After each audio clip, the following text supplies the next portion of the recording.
Le sang de ma mère se répandit sur la table à manger tandis que je regardais, paralysée, à seulement 9 ans.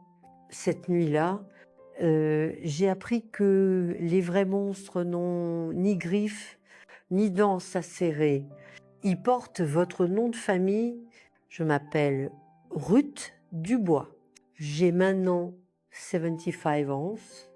Mes cheveux blancs, mes mains ridées cachent une histoire que peu de gens connaissent dans cette petite ville de Ruisseau-au-Sault, dans le Gers, en Occitanie. Les plus jeunes me voient juste comme la douce vieille dame qui vend des tartes faites maison au marché local le dimanche matin, toujours avec un sourire, une montre tranquille. Si vous me regardez de près, vous remarquerez que je souris avec les lèvres, mais mes yeux portent une tristesse ancienne. Ce sont les marques d'une vie qui a commencé dans la destruction. Mais que j'ai lentement, douloureusement réussi à reconstruire, partager cette histoire, remue tout en moi. Alors j'aimerais demander votre soutien dans les commentaires. Dites-moi d'où vous regardez cette vidéo. Mettez un petit cœur aussi, pour que je ne me sente pas si seule à porter ce fardeau. Ça compte tellement de savoir que quelqu'un écoute après tant d'années de silence. Notre maison était loin de la ville, à environ 3 kilomètres par une route en terre qui devenait boueuse pendant les saisons pluvieuses. C'était une maison simple en bois brut, non peint, avec un toit qui fuyait au coin pendant les grosses tempêtes. Nous avions une grande cour avec de l'herbe haute, quelques pommiers, des poules grattant dans la cour, un vieux chien bâtard nommé Rusty qui aboyait sur tout ce qui bougeait. Nous étions une famille comme beaucoup d'autres dans le coin. Mon père, Guillaume, ma mère, Éléonore, moi, mon petit frère. Thomas, 3 ans plus jeune que moi, papa travaillait à la scierie, rentrait en sentant le bois, la sueur. Maman s'occupait de tout, la maison, les enfants, le potager à l'arrière, le linge qu'elle prenait pour aider aux dépenses familiales. Ses mains ne s'arrêtaient jamais de travailler, toujours rugueuses, à cause du labeur, mais la nuit, elles étaient assez douces pour caresser mes cheveux jusqu'à ce que je m'endorme. Les choses commencèrent à changer quand j'avais environ 7 ans.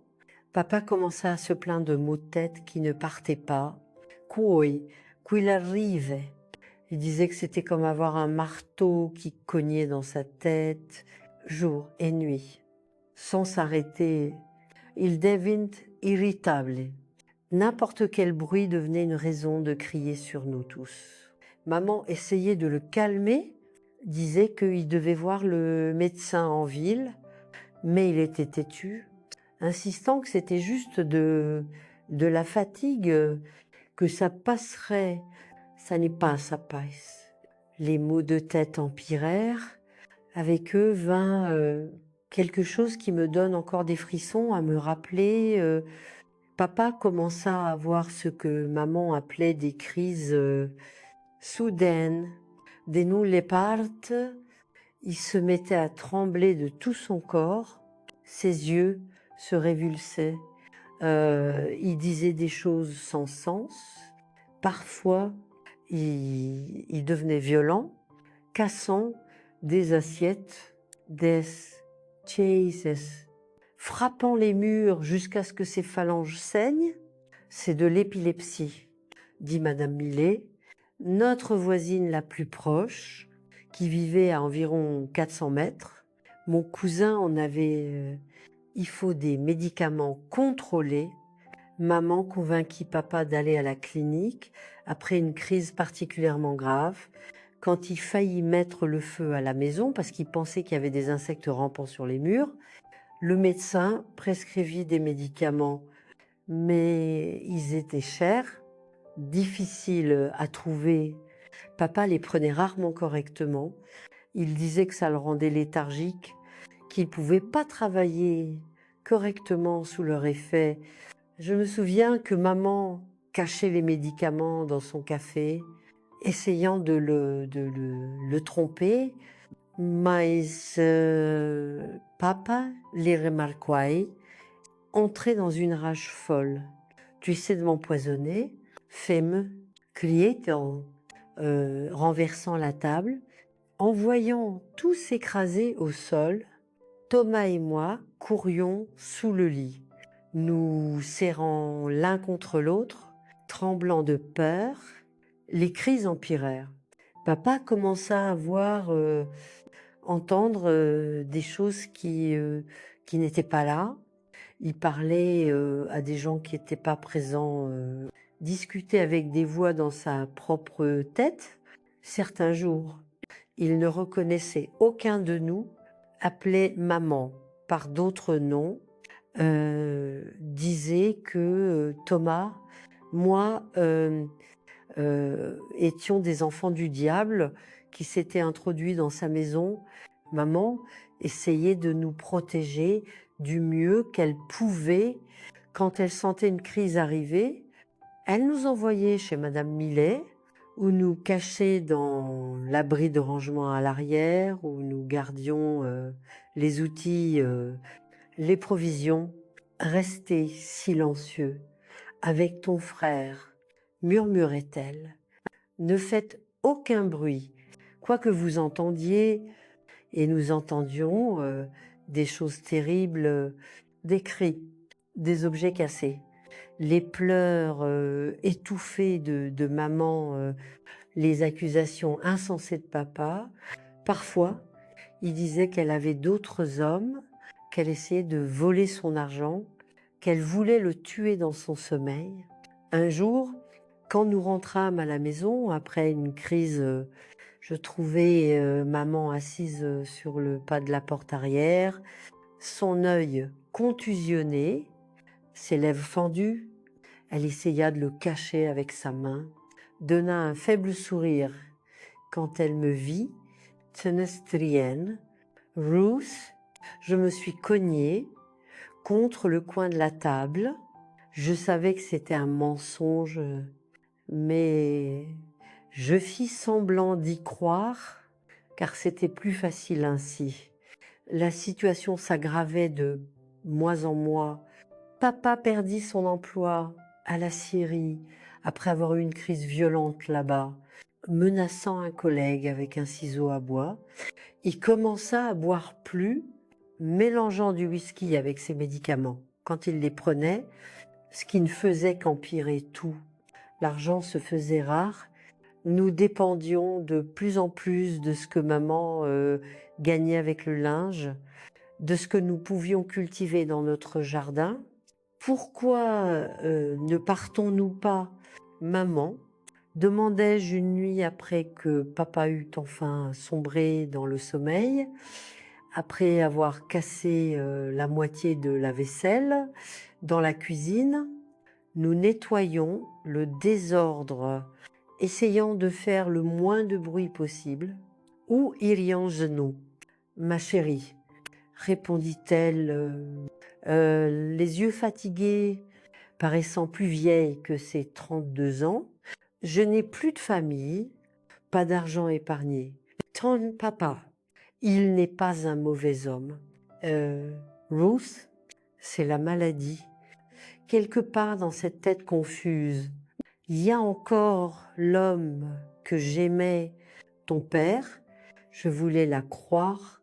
Vraiment, parfois, les bons jours, quand la douleur s'atténuait, qu'il prenait ses médicaments correctement, nous apercevions le papa d'avant.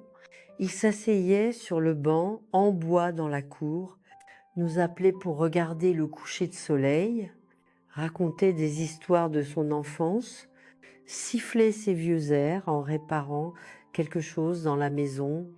Dans ces moments, maman le regardait avec tant d'amour que ça faisait mal, comme si elle voulait s'accrocher à ces moments pour toujours, mais les bons jours devinrent de plus en plus rares, jusqu'à presque disparaître complètement. Les crises étaient maintenant presque quotidiennes. Entrails. Papa était constamment suspicieux, irritable, paranoïaque. C'était une nuit de mercredi. Il pleuvait fort dehors, une de ces tempêtes d'été qui semblent déterminées à arracher le toit. Le bruit des gouttes de pluie frappant notre toit en tôle était assourdissant. Thomas, moi, étions déjà au lit, faisant semblant de dormir, mais j'étais alerte, comme toujours les nuits de pluie, car papa détestait les tempêtes. Disait que le bruit rendait les voix dans sa tête plus fortes. J'entendis maman crier, puis le bruit d'une chaise tombant, rindinhabituel malheureusement. Je tirai la couverture sur la tête de Thomas. Il avait déjà commencé à pleurer doucement. Chut, ça va passer. Mentiche, comme toujours, mais cette nuit-là était différente. Les cris devinrent plus forts. J'entendis maman supplier Guillaume, pour l'amour de Dieu, prosecha, tu sais pas ce que tu fais. Puis vint un son que je n'avais jamais entendu auparavant, comme une pastèque tombant, se fendant sur le sol, un bruit sourd, suivi d'un son humide, puis le silence, juste le bruit de la pluie dehors. Ce silence me terrifia plus que n'importe quel cri. Je sortis du lit, même si je savais que je n'aurais pas dû rester hitch, murmurai-je à Thomas, ne sors pour rien au monde. Je marchais dans le couloir sombre, mes pieds nus faisant craquer les planches en bois anciennes. La porte de la cuisine était entr'ouverte, un filet de lumière s'échappant. Je la poussais doucement, juste un peu, juste assez pour voir.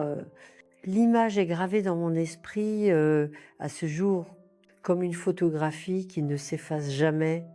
Maman, effondrée sur le sol, en ciment froid, un filet de sang coulant de sa tête, formant une flaque qui s'agrandissait lentement.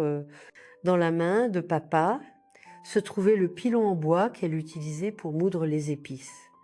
Maintenant taché de rouge, ses yeux étaient vitreux, comme en transe.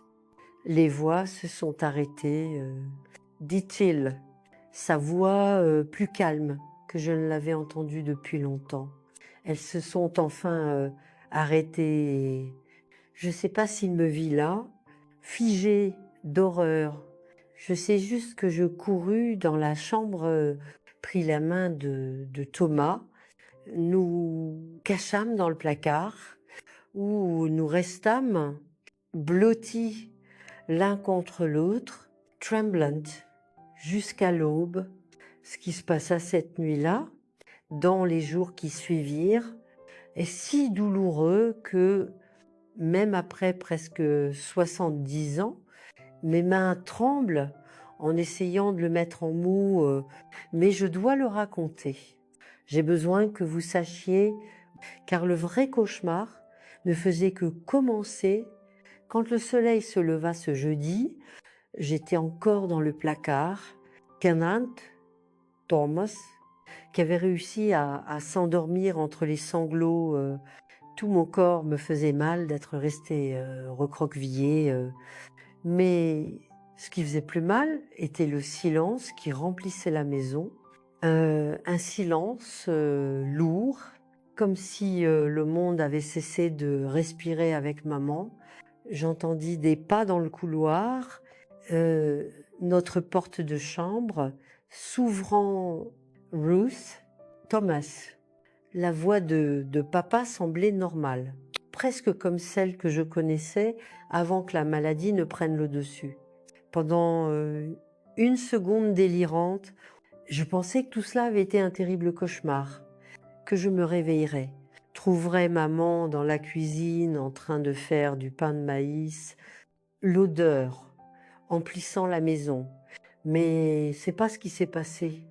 Papa nous trouva dans le placard. Ses yeux étaient différents, pas vitreux comme pendant ses crises, pas en colère comme après. Ils étaient vides, comme des puits secs où l'on voit pas le fond. Benes, dit-il avec un calme effrayant, nous devons arranger les choses,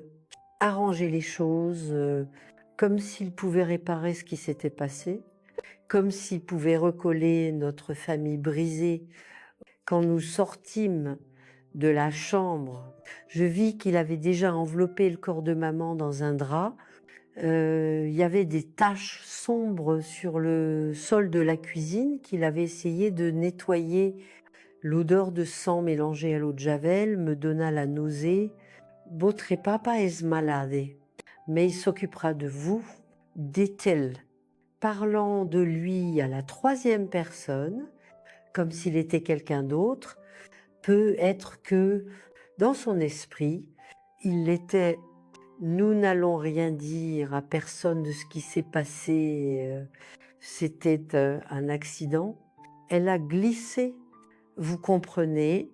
Thomas recommença à pleurer doucement. « Papa, sai sit ses bras brutalement ». Compris, petit, elle a glissé. Je hochai la tête rapidement, tirant Thomas près de moi. « Oui, papa, nous comprenons. Ce matin-là, alors que la pluie tombait encore dehors, papa creusa un trou dans la cour arrière, derrière le poulailler. Il enterra maman là, sans cercueil, sans prêtre, rien d'autre qu'un drap taché de sang. Nous regardions depuis la fenêtre de la chambre, incapables de pleurer, comme si nos larmes s'étaient taries à force de peur dans les jours qui suivirent. Papa dit aux voisins que maman était partie rendre visite à une cousine malade à Toulouse. Personne ne posa beaucoup de questions. Les gens évitaient notre maison à cause des particularités de papa. Madame Millet proposa même de nous aider pendant que maman était absente. Mais papa refuse, disant qu'il pouvait gérer. La vie continua dans une normalité effrayante, étrange. Papa nous envoyait à l'école, cuisinait des repas, mal, très mal, rien à voir avec ceux de maman, lavait nos vêtements négligemment. Parfois, il semblait presque normal, comme si la maladie s'était améliorée. Il parlait peu, mais n'avait pas de crise violente. Plus tard, je compris qu'il avait complètement arrêté de prendre ses médicaments, mais aussi arrêté de boire. C'était comme s'il vivait dans un autre monde, un monde où rien de tout cela n'était arrivé. Les nuits étaient pires. Je me couchais avec Thomas, nous serrant l'un contre l'autre comme toujours, mais maintenant sans le réconfort de savoir que maman était dans la chambre d'à côté. Au lieu de cela, nous savions qu'elle était dans la cour arrière, sous la terre humide, seule dans l'obscurité. C'est une de ces nuits, peut être 2 semaines plus tard, que j'entendis notre porte de chambre s'ouvrir lentement. Ce n'était pas inhabituel que papa vienne vérifier si nous dormions. Alors je fis semblant, comme toujours, mais cette fois était différente.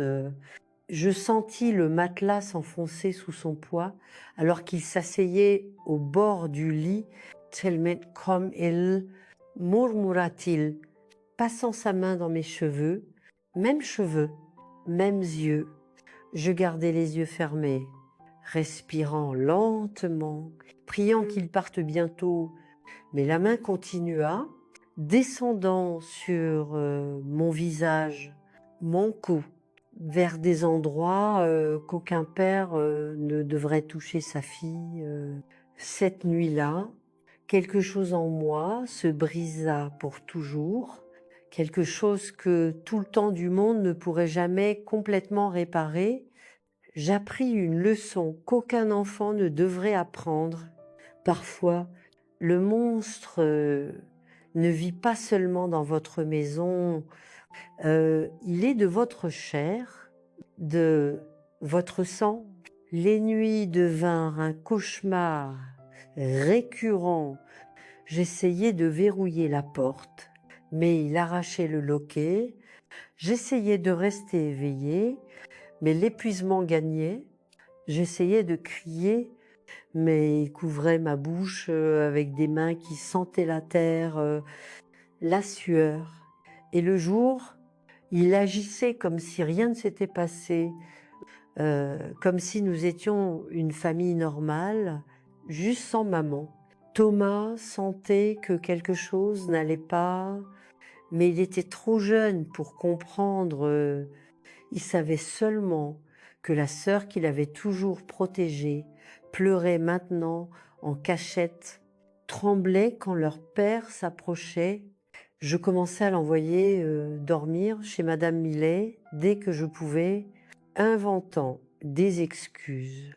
Au moins, il serait en sécurité à l'école. Mes notes chutèrent.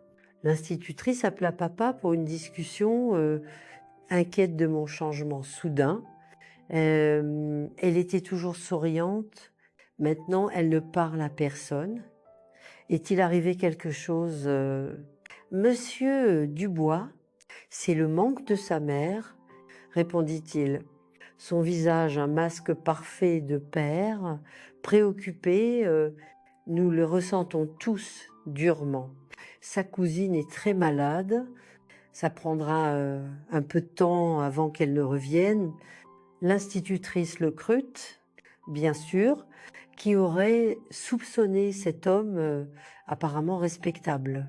Wolf, bien que personne ne le sache, s'occupant seul de ses enfants, j'essayais de parler à quelqu'un une fois, Madame Millet, mon papa me fait des choses la nuit, réussis-je à dire, ma voix presque disparaissant, des choses qu'il ne devrait pas. Elle me regarda avec pitié, mais aussi avec incrédulité. Petite, ne raconte pas d'histoire. Ton papa est malade, fait parfois des choses sans le vouloir, mais c'est pas ce dont tu parles. Tu as dû voir quelque chose quelque part. Tu te trompes.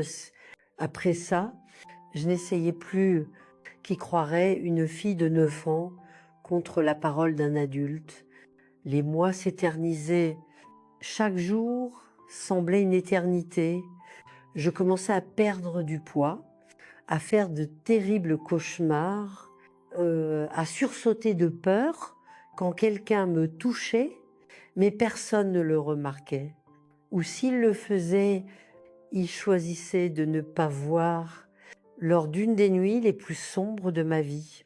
Quand l'odeur du whisky était à nouveau dans l'haleine de papa, quand ses mains étaient plus rudes que d'habitude, je pris une décision. Je ne pouvais pas continuer à vivre ainsi. Je ne pouvais pas laisser ça arriver à Thomas aussi quand il serait un peu plus grand. Je ne pouvais pas permettre à cet homme que j'appelais autrefois papa, de détruire ce qui restait de notre famille. Cette nuit-là, alors qu'il dormait enfin, ses ronflements bruyants emplissant la maison, je me levai silencieusement. Ma décision était prise. Si personne ne m'aidait, je devrais m'aider moi-même. Dans l'armoire de la cuisine, tout au fond, se trouvait la bouteille de poison pour rats que papa utilisait. Elle avait un dessin de crâne sur le devant avertissant du danger, maman la gardait toujours hors de notre portée, craignant que nous la toussions par accident. Je tins la bouteille dans mes petites mains tremblantes, sentant le poids de ce que j'étais sur le point de faire. J'avais 9 ans, mais j'étais plus une enfant. L'enfance était terminée cette nuit pluvieuse quand le sang de maman avait taché le sol de la cuisine. Le plan était simple. Papa buvait du café noir tous les matins, fonte, avec beaucoup de sucre. Le goût amer du poison serait assez masqué. Tout serait fini. Thomas, moi, courions en ville, dirions qu'il avait eu une de ces crises, qu'il était tombé seul. Personne n'en douterait. Tout le monde connaissait ces bizarreries, mais alors que je me tenais là, le poison à la main, quelque chose d'étrange se produisit. J'eus le sentiment que maman était à côté de moi. Je pouvais presque sentir le parfum bon marché qu'elle portait à l'église. Le dimanche, une voix en moi dit « c'est pas la façon de résoudre ça ». Petite, je ne sais pas si c'était vraiment son esprit, si c'était ma propre conscience ou juste la peur des conséquences. Je sais que je remis le poison dans l'armoire, retournai dans la chambre, pleurant silencieusement. Mais cette nuit-là ne fut pas vaine.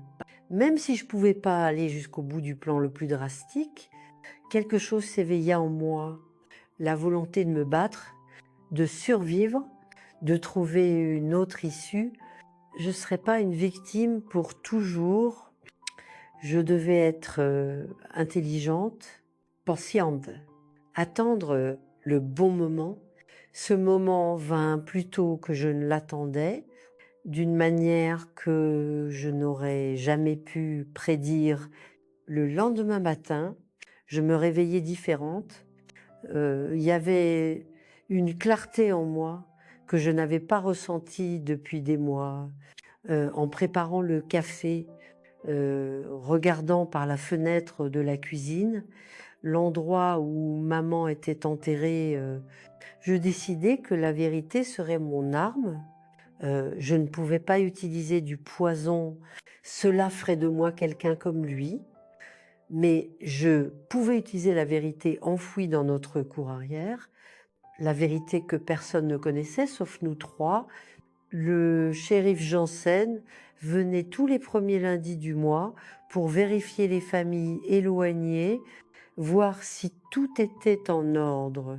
Si les enfants allaient à l'école, c'était une partie d'un nouveau programme gouvernemental. Sa visite était dans 2 jours. Pendant ces 2 jours, je fis semblant mieux que jamais. Je souriais quand papa me parlait, ne tressaillais pas quand il s'approchait de moi, cuisinait comme il aimait. Il était méfiant au début, me regardant avec ses yeux qui semblaient maintenant toujours nuageux, comme le ciel avant une tempête. « Tu es différente, petite. Qu'est-ce qui t'arrive ?»« Rien. Papa, juste que maman me manque. » Je me suis dit que je devais aider plus à la maison. Il sembla le croire, ou peut-être était-ce pratique de le croire la nuit. Quand il venait dans ma chambre, je le laissais faire ce qu'il voulait, sans me battre, ravalant les larmes. Le dégoût, pensant seulement aux 2 jours restants, jusqu'à ce que la libération arrive. Quand le shérif Janssen arriva ce lundi, monté sur son cheval brun, j'attendais près de la grille. J'avais envoyé Thomas chez Madame Millet tout le matin, disant que j'allais aider papa à nettoyer le poulailler, que ça sentirait mauvais. Bonjour, shérif Janssen, saluai-je, essayant de paraître aussi normal que possible. Bonjour, petite, ton père est là. Oui, mais il dort encore. Il a eu une crise hier soir. Les médicaments le rendent somnolent. Le shérif hocha la tête, compréhensif. Tout le monde connaissait les crises de mon papa.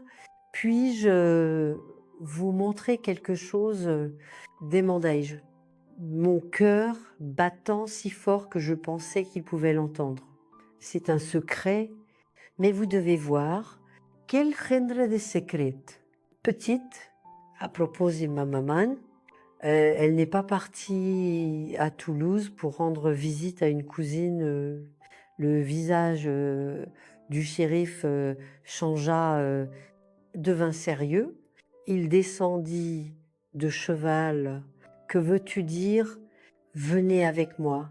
S'il vous plaît. Je le conduisis dans la cour arrière, derrière le poulailler. L'endroit où maman était enterrée avait encore un petit monticule de terre visible. Malgré le temps qui avait passé, je pointai tout in silence. Qu'est-ce qu'il y a ici? Petite, maman. Ma voix sortit stable, malgré les larmes qui commençaient à couler. Papa l'a tué une nuit de pluie. Il l'a frappé à la tête avec un pilon. Je l'ai vu. Le shérif pâlit. Il me regarda, puis le monticule de terre, puis moi à nouveau. Es-tu sûr de ce que tu dis? C'est une accusation très grave. Je suis sûre. Il l'a enterré ici, enveloppé dans un drap fleuri, celui qu'elle aimait. Si vous creusez, vous verrez que c'est vrai. Je ne décrirai pas ce qui se passa. Ensuite, comment ils creusèrent, trouvèrent le corps de maman, déjà en décomposition, mais encore reconnaissable par le collier de perles bleues qu'elle ne retirait jamais. Un cadeau de sa grand-mère. Comment papa se réveilla avec le bruit, s'enfuit de la maison, criant que les voix lui avaient dit de le faire, que c'était pas sa faute, ni comment il fut capturé 3 jours plus tard, se cachant dans une grotte près du ruisseau, délirant, parlant tout seul. Comment il confessa tout, pas seulement la mort de maman, mais ce qu'il me faisait ces nuits sombres, comment certains hommes de la ville voulurent faire justice eux-mêmes avant que la police ne l'emmène. Ce qui compte, c'est que il ailla en prison. J'appris des années plus tard qu'il mourut en prison dans une bagarre avec d'autres détenus qui découvrirent ce qu'il avait fait à sa propre fille. Je ne ressentis rien quand j'eus la nouvelle, ni joie, ni tristesse. Juste un vide, là où il y avait eu tant de peur, de colère. Thomas, moi, à l'âme, vivre avec tante Marthe, la sœur de papa, que nous ne savions même pas exister. Elle vivait à Bordeaux, célibataire, travaillait comme infirmière dans un grand hôpital. Elle n'avait jamais voulu d'enfant, mais nous accueillit à bras ouverts, comme si elle nous avait attendus toute sa vie. Le sang, c'est le sang, dit-elle quand nous arrivâmes. 2 enfants effrayés se tenant la main, avec un petit baluchon de vêtements chacun.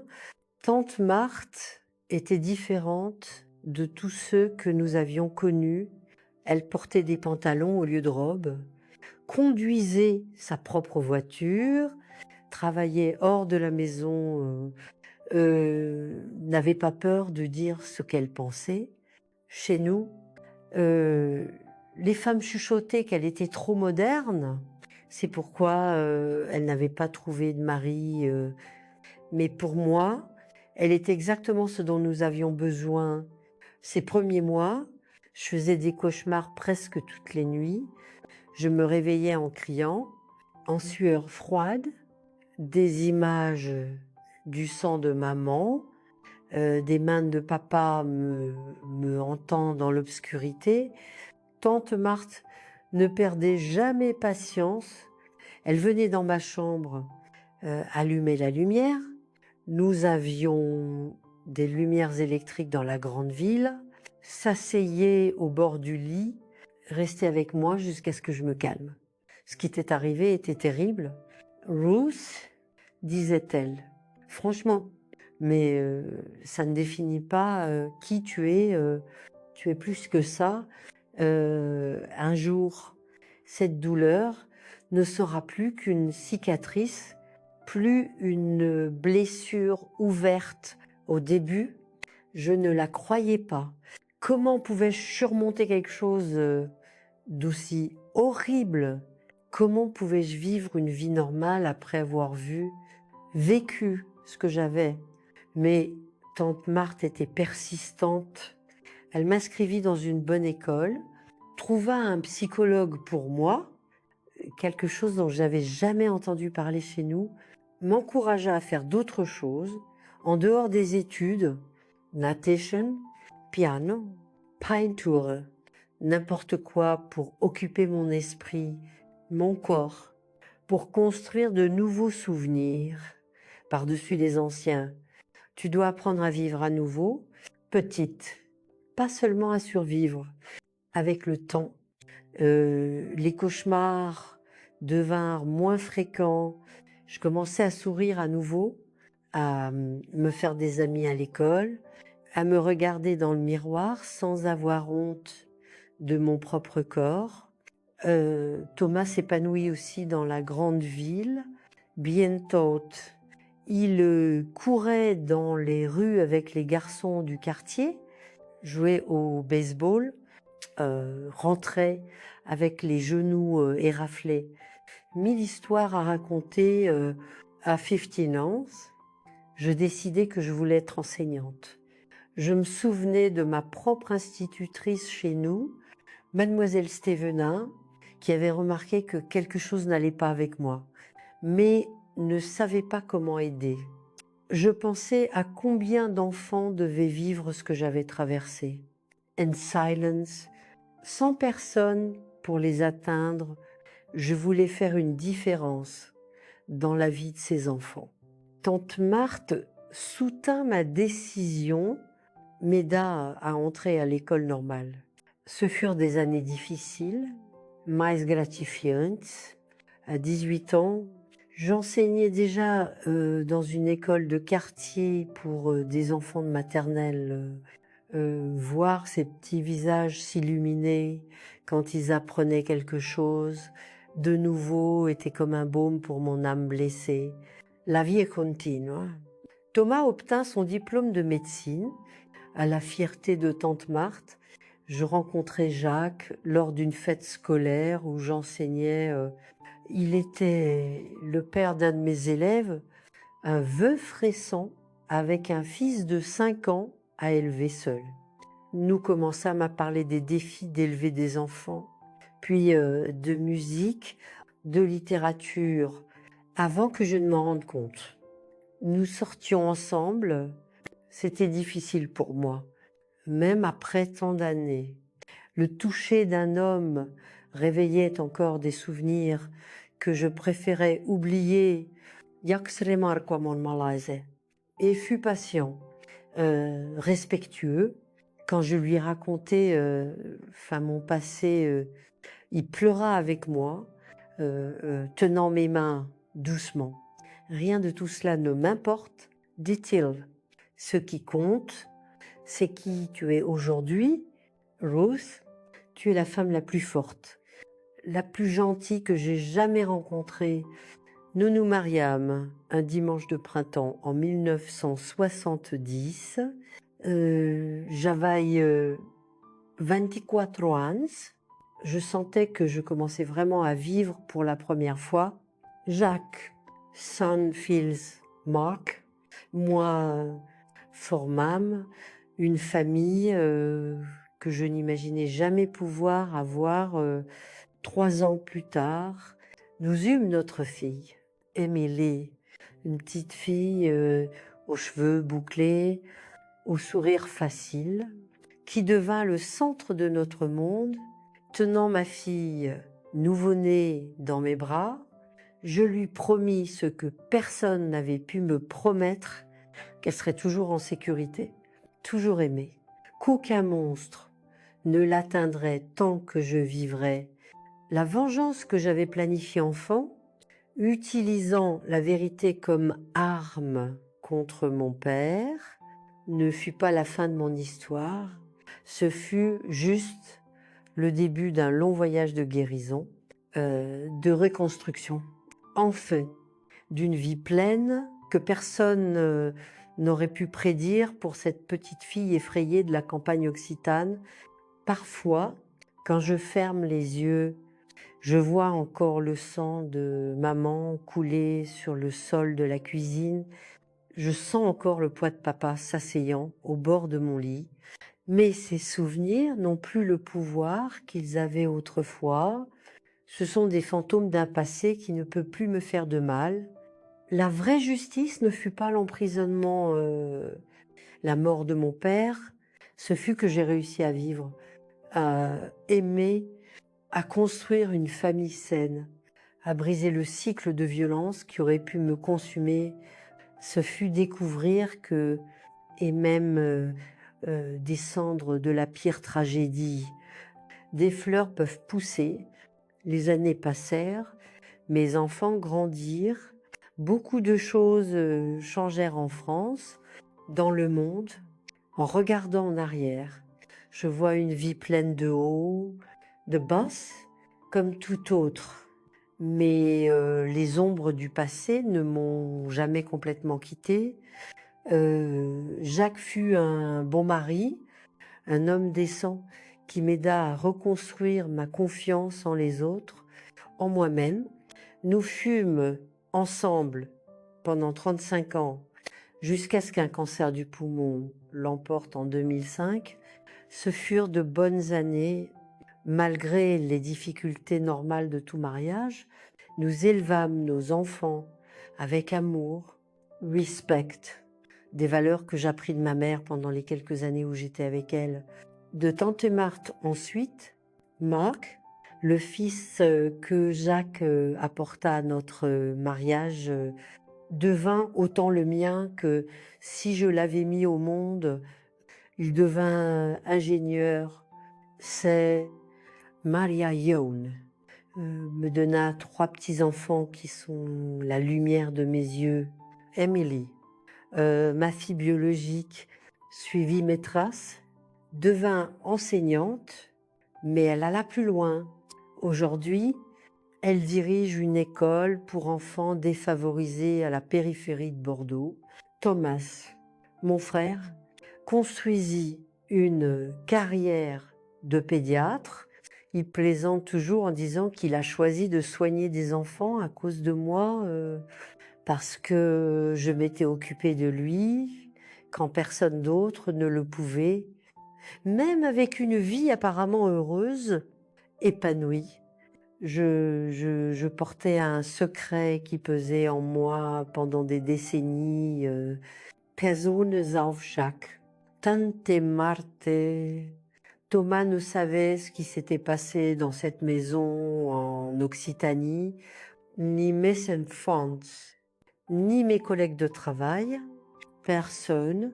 Pourquoi revisiter ces mauvaises choses? Ruth disait, tante Marthe, quand le sujet venait entre nous, le passé est derrière toi, mais il ne l'était pas complètement. Le passé a une étrange manière de nous rattraper quand on s'y attend le moins. J'avais 50 ans quand j'eus mon premier effondrement. J'enseignais en 3e année quand un nouvel élève arriva, un garçon maigre avec des yeux effrayés, des marques de doigts sur ses bras. Je regardais ces marqueux. Soudain, je n'étais plus dans la classe.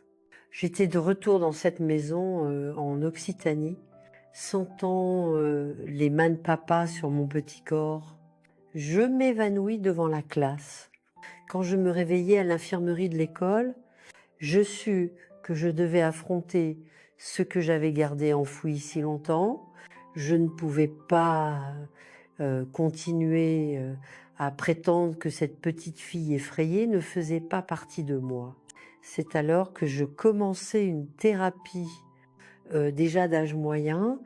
La psychologue, docteur Sarah, avait la moitié de mon âge, mais une sagesse qui m'impressionna dès le premier jour. Le traumatisme ne disparaît pas avec le temps. Madame Ruth, expliqua-t-elle, il reste stocké dans le corps, dans la mémoire, mais nous pouvons apprendre à vivre avec différemment. Dans les années qui suivirent, je déterrais des souvenirs que j'avais repoussés au fond de mon esprit. Je pleurais des larmes que je pensais taries depuis des décennies. Je fis face à la colère contre ma mère pour ne pas m'avoir mieux protégée, contre mon père pour avoir détruit notre famille, contre Dieu pour avoir permis tout cela. La colère fait partie du processus, disait docteur Sarah. Vous n'avez pas à en avoir honte. Peu à peu, je compris que mon père était un homme malade. Pas seulement méchant, que ma mère avait fait de son mieux avec les outils qu'elle avait, que moi, une enfant de 9 ans, n'aurait rien pu faire différemment. Le pardon ne vint pas facilement. Né d'onco, il vint par petites gouttes, comme des gouttes de pluie remplissant un seau. Je pardonnais d'abord à ma mère, puis à moi-même. Mon père fut le plus dur. Parfois, je pense que je suis encore en cours à 60 ans. Je pris une décision qui changerait à nouveau le cours de ma vie. Je décidai de raconter mon histoire à mes enfants. Émilie pleura quand je lui ai raconté. Marc resta silencieux, les yeux fixés sur un point lointain, comme s'il essayait de traiter ce qu'il entendait, puis m'enlacèrent d'une manière qu'il n'avait jamais fait avant, pas comme des enfants embrassant leur mère, mais comme des adultes essayant de protéger quelqu'un qu'ils aiment. Pourquoi ne nous as-tu jamais dit avant? Demanda Émilie. Essuyant ses larmes, je voulais vous protéger, répondis-je honnêtement. Je voulais que vous grandissiez sans le poids de cette histoire. Peut-être avais-je aussi honte, peur du jugement. Honte de quoi? Maman, Marc semblait sincèrement surpris. Tu étais une victime, une survivante. Si imot, survivante, résonna en moi pendant des jours. Je ne m'étais jamais vue ainsi. J'avais toujours été la victime, la pauvre chose, celle qui portait des cicatrices invisibles, mais survivante. Ça sonnait comme quelque chose de positif, de fort. Après cette conversation, quelque chose, Changa et Moi, je commençais à parler plus ouvertement de mon expérience, pas à n'importe qui, bien sûr, mais à des gens qui pourraient bénéficier d'entendre qu'il est possible de reconstruire une vie après tant de souffrances. Je participais à des groupes de soutien pour femmes victimes de violences. Je donnais des conférences dans des écoles sur les signes d'abus sur enfants. Je devins bénévole dans un refuge pour enfants sauvés de foyers violents. Avec chaque histoire que je racontais, chaque main que je serrais, le poids que je portais semblait s'alléger un peu.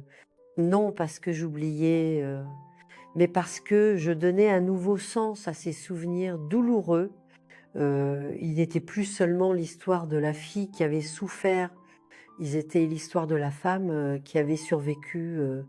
Décider d'aider les autres à survivre aussi, à 70 ans, alors que j'étais déjà à la retraite de l'enseignement, mais encore active dans le bénévolat, je reçus une invitation inhabituelle. Une journaliste voulait interviewer des survivants d'abus sur enfants pour un documentaire. Mon nom avait été suggéré par une coordinatrice du refuge. Mon premier réflexe fut de refuser. C'était une chose de partager mon histoire dans de petits groupes, mais une autre de le faire devant une caméra pour que des étrangers le voient. Mais ensuite, je pensais à combien de personnes pourraient en bénéficier, combien d'enfants pourraient être sauvés. Si plus de gens faisaient attention aux signes, je le ferais, dis-je à Jacques cette nuit-là. Même après des années depuis son décès, je lui parlais encore avant de dormir. Je pense qu'il est temps de laisser cette histoire sortir complètement de l'ombre.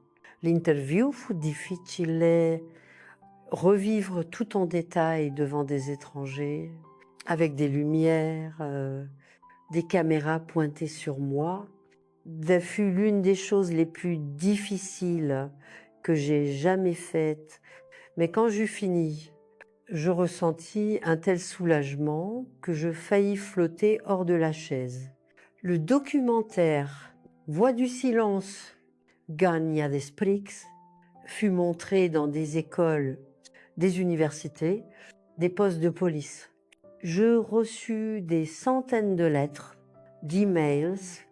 Ma petite fille m'a appris à utiliser un ordinateur à 72 ans, de personnes qui s'identifiaient à mon histoire, qui trouvaient le courage de chercher de l'aide après m'avoir entendu parler. Une de ces lettres me toucha profondément. Elle venait d'une femme de 4-25 ans qui écrivait d'une main tremblante: Chère Ruth, j'ai jamais dit à personne ce que mon beau-père m'a fait quand j'avais 12 ans. J'ai porté ce secret pendant 73 ans, pensant que je mourrais après avoir vu votre témoignage. Je l'ai dit à ma fille. C'était comme retirer un piano de mon dos. Merci de m'avoir donné du courage. Je pleurais en lisant ces mots. Je pensais à comment le silence nous emprisonne, comment nous gardons des secrets en pensant nous protéger, alors qu'en fait, nous nourrissons juste l'obscurité. Maintenant, à 75 ans, assise dans ce rocking chair sur mon porche, regardant la rue animée de Bordeaux, si différente de cette route en terre de mon enfance, je réalise que mon histoire n'est pas seulement une histoire de douleur, de dépassement. C'est sur l'importance de la vérité, même quand elle fait mal. C'est sur briser le silence qui protège les abuseurs, emprisonne les victimes. Ce qui m'est arrivé arrive encore aujourd'hui à des milliers d'enfants en France, dans le monde, des enfants qui, comme moi, n'ont pas de voix. Et nulle partent ou fuir, personne pour les croire. Des enfants qui vivent dans des maisons qui devraient être sûres, mais qui sont devenus des prisons de peur. Si vous m'écoutez maintenant, que vous êtes l'un de ces enfants, je veux que vous sachiez, c'est pas votre faute. Ça ne l'a jamais été. Vous méritez d'être protégé. Oimish, respectish. Votre voix compte, votre histoire compte.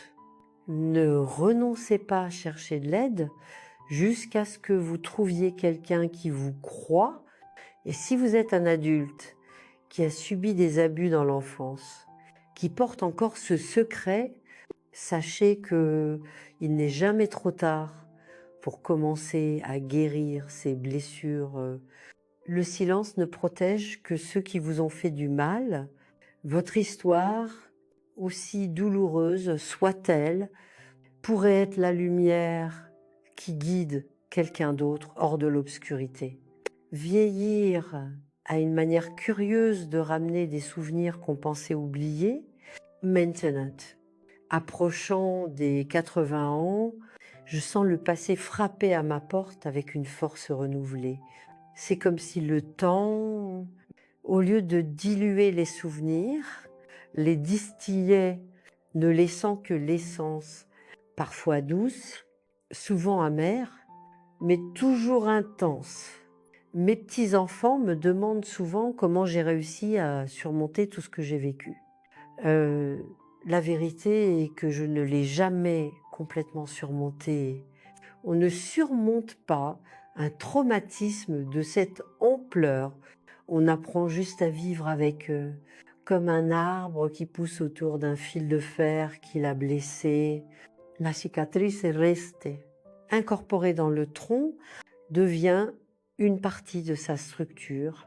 Quandius, 65 ans, je fis quelque chose que je n'imaginais jamais faire. Je retournais à Ruisseau au Sol. La ville avait tellement changé que je la reconnaissais à peine. Ils avaient pavé les rues principales, construit un grand supermarché, même une agence bancaire. Le ruisseau où Thomas Moijouillon avait été canalisé. La maison où j'avais grandi n'existait plus. À sa place se trouvait une boulangerie avec des tables sur le trottoir. Je marchais jusqu'à l'endroit où était notre propriété, où tout s'était passé. Un jeune serveur me servit un café. Je m'assis là, exactement à l'endroit où ma mère avait été hâtivement enterrée, où mon enfance fut détruite une nuit pluvieuse. Le café était chaud, sucré. Je bus lentement, sentant la chaleur descendre dans ma gorge, chassant le froid qui m'envahit toujours quand je visite ce passé. « Vous êtes d'ici ?» demanda le jeune homme, remarquant mon regard distant. Je l'étais. Il y a Longtemps. Je ne dis rien de plus. À quoi bon, ce garçon n'était pas né quand tout cela s'était passé. Pour lui, c'était juste la boulangerie de son père, une entreprise comme une autre. Les fantômes que je voyais là m'appartenaient uniquement. Lors de ce voyage, je visitais aussi le cimetière local. Après que mon histoire eut gagné en notoriété avec le documentaire, le conseil municipal fit transférer le corps de ma mère dans une tombe appropriée.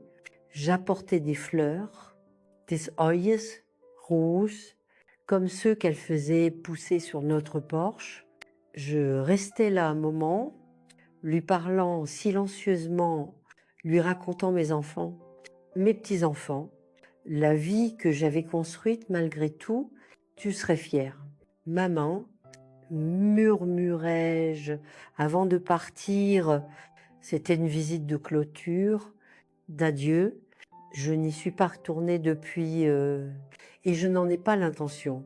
Certaines portes doivent être fermées pour qu'on puisse avancer à 71.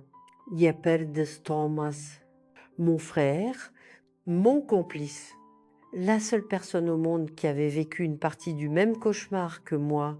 Il s'éteignit après une bataille contre Alzheimer, une terrible maladie qui lui fit perdre des morceaux de sa mémoire peu à peu. À la fin, il ne me reconnaissait plus, me confondait avec notre mère. Maman, j'ai peur. Papa criait encore, disait-il, les yeux perdus dans un passé que j'aimerais qu'il puisse oublier. Son départ laissa un trou en moi que rien ne pouvait remplir. C'était comme si le dernier témoin de mon histoire avait disparu, me laissant seule avec mes souvenirs, sans personne pour confirmer, oui, Raymond arrivait. Ce n'était pas juste un cauchemar. Tante Marthe était décédée des années auparavant. emportant avec elle cette force qui m'avait soutenue quand j'en avais le plus besoin. Jacques aussi. Les gens qui nous tenaient quand nous tombions entreprennent leur propre voyage, nous laissant derrière avec la tâche de continuer à vivre, de transmettre ce que nous avons appris. C'est après la mort de Thomas que je commençais à écrire mes mémoires, pas pour publier, juste pour m'assurer que cette histoire ne mourrait pas avec moi, pour que mes petits-enfants, arrière-petits-enfants, quand je ne serai plus là, comprennent mieux qu'était leur grand-mère, d'où venait la force que tout le monde dit voir en moi. D'écrire fut thérapeutique. Chaque mot posé sur le papier était comme une petite pierre tombale posée sur une tombe, scellant enfin un passé qui était resté si longtemps ouvert. Exposé, saignante, quandius fini les manuscrits. Je donnai une copie à chacun de mes enfants. Émilie pleura quand elle reçut le sien. Marc tint l'enveloppe contre sa poitrine longtemps avant de pouvoir parler. Merci de nous avoir fait confiance avec ça. Maman, dit-il, nous le garderons avec tout le respect dû.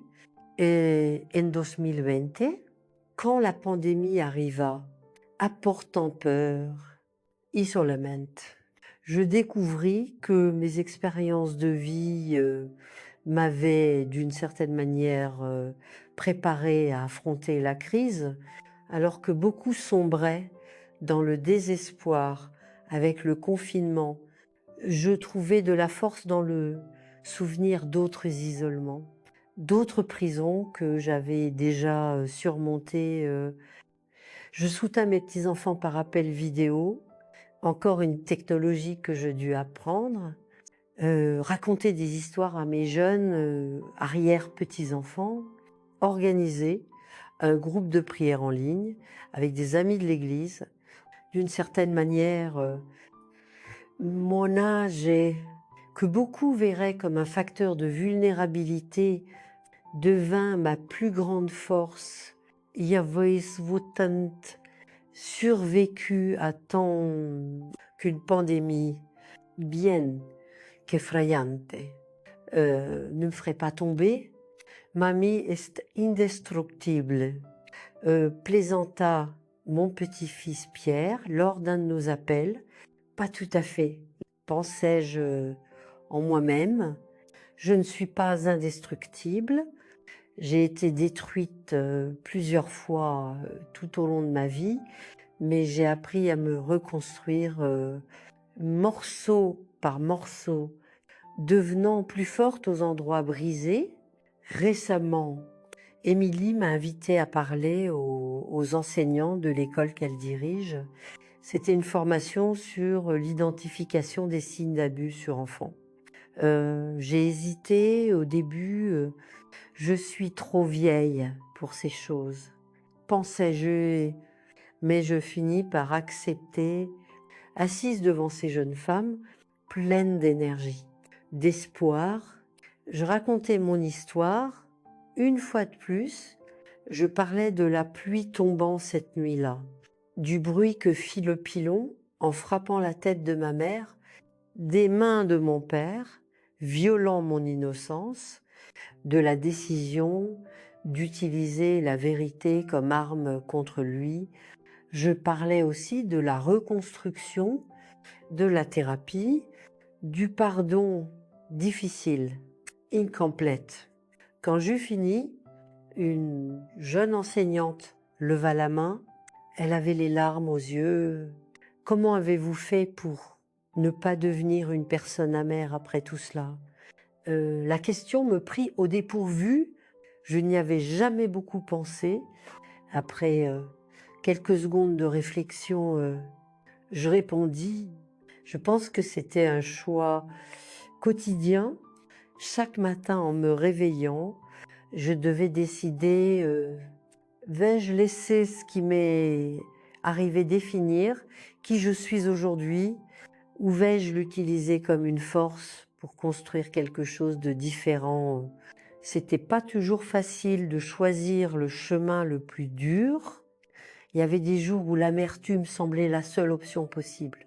Mais à un moment, je réalisais que si je choisissais la haine, l'amertume, mon père continuerait de me détruire même après sa mort. Je ne pouvais pas permettre cela. Vieillir, c'est affronter la finitude avec plus de clarté chaque jour. À 75 ans, je sais que j'ai plus de passé que d'avenir devant moi.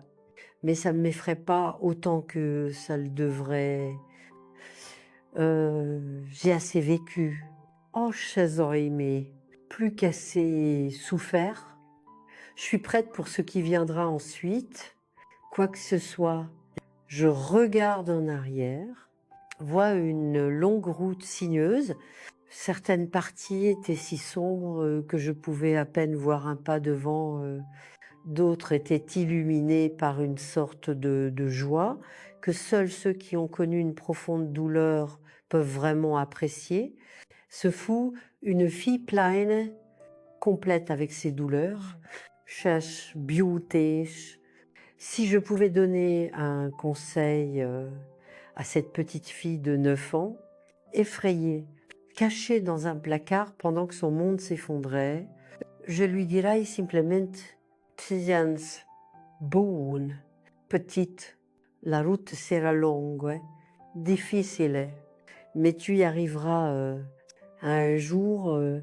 Tu seras une vieille femme assise sur un porche, regardant le coucher de soleil, entourée de gens qui t'aiment. Un jour, tu raconteras ton histoire, aideras les autres à survivre à leur propre tempête. Et ce jour-là, tu comprendras que, d'une manière mystérieuse, que nous ne pouvons pas pleinement comprendre, rien n'a été en vain. Si mon histoire a touché votre cœur d'une manière ou d'une autre, je vous demande de la partager avec d'autres qui pourraient avoir besoin d'entendre ce message d'espoir. Mettez un petit cœur pour que plus de gens puissent découvrir cette histoire, trouvent, peut être du courage pour leur propre bataille.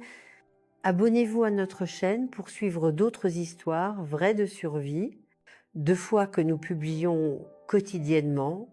Et n'oubliez pas de rejoindre notre communauté où nous partageons des récits réels, des mots de foi, d'espoir pour bien commencer votre journée.